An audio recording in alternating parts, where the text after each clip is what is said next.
10, 9, 8, 7, 6, 5, 4, 3, 2, 1, 0.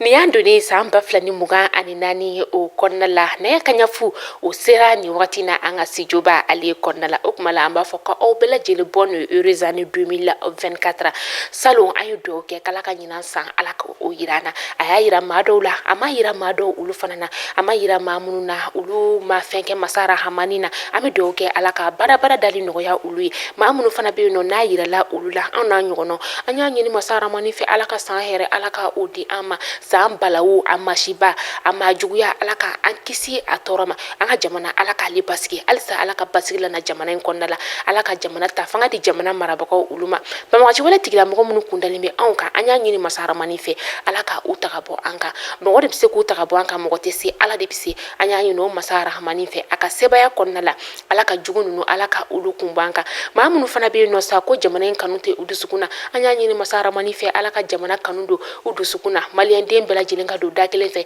kabo dakelen fe o de bela jilenga lanyini ante se ka sigi kena konna la ka wuli na ma fuli bele beta kadi anga tungarange uma ka sababu yake ulude an abone bele bawe o kuma la anga tungarange o alaka tunga diaula tunga mashiba tunga toro agelea alaka au kisama tunga fama jugu alaka ulu nyamol oma au nyuma mbora anga jamana kono tugum na kata fenyini na anya nyini masara manife alaka fenno ye ni ala fenno ye fana akosenga na ansoro ba maliba ale konna la here ani barina bonne heureuse année 2024 yana anga temesa ambe fulita ninga nyeshi anga sponsor beleba ma ni oye tunga lafia mini alena na tunga rangi ulu lafia likama okmala ni wakati na ambe madam Sissoko Zainab Tezaka kale sebe koroba fo ana afruche ani équipe bela jeli ko bela jeli bonne heureuse année 2024 kala ka projet ala kale toyiriwa 2024 ale konnala tunga rangi ka danaya be Zainab na ka jamaka alsa ala ka dofara o danaya ka okmala sa mali kuna foni jabaran na jaba amba nyini ofe oko abonné anga page